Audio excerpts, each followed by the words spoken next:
Tonight, nomination day.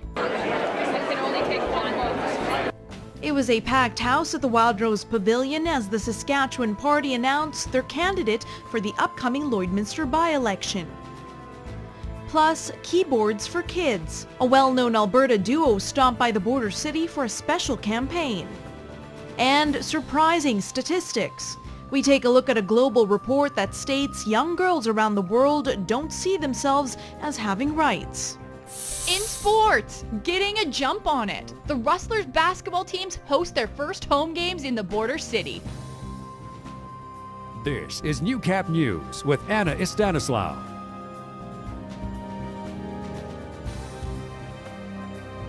Good evening and thanks for joining us. With the Lloydminster by-election just less than a month away, the Saskatchewan Party held their nomination day yesterday and have announced their candidate for Lloydminster MLA. Our winner is Colleen Young. A resounding cheer filled the room as Lloydminster School Board member Colleen Young was named the Saskatchewan Party candidate for the upcoming by-election. Young says her main focus now is to continue speaking to the community. I think it's important to get out there and immediately start door knocking and start to get people excited about getting out to vote. Colleen has a great team and she's worked exceedingly hard, so that I think bodes well for us, and all three candidates would offer just a great representation for us and for the people of this riding. Colleen Young went up against James Thorne-Steenson and Francis Kreezer.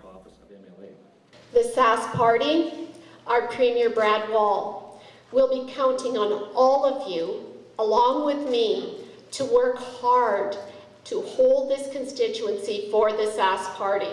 Thank you all for your support and confidence in the work that I will do on your behalf. Lloydminster is home to nearly 1,000 party members. The by-election will be held on November 13th. Well, it's all about equal opportunity to play music. The international touring band Sydney York was in Lloydminster last night to launch the Keyboards for Kids keyboard drive. Sydney York is partnering with the Alberta Music Education Foundation. The purpose of the drive is to ensure that at-risk children have the chance for music lessons. They're collecting keyboards or string instruments at each city.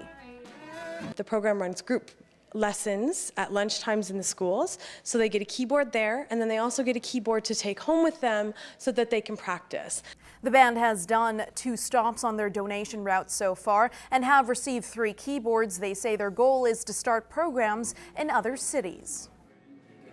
They run programs in Calgary, Red Deer, Edmonton, and a few other locations, but it would be really great if we could give them the opportunity to start a whole new program with the funding and the keyboards that we get donated.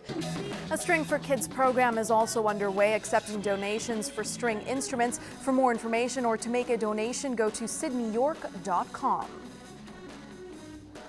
Well, 1 in 3 girls say they never speak up and say what they think around boys. Well, that's according to a statistic released last week from the Plan International report. In this next story, Annika Notveit heads to a local school to see if this rings true for girls in Lloydminster. Rebecca Zadunik is taking a class that isn't typical for girls, Mech and Auto.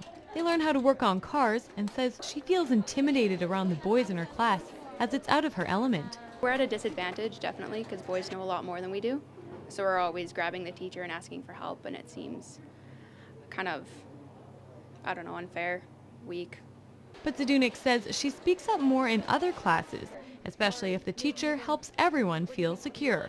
Because the teacher's really nice, and he makes sure we're all helped and we know what we're doing.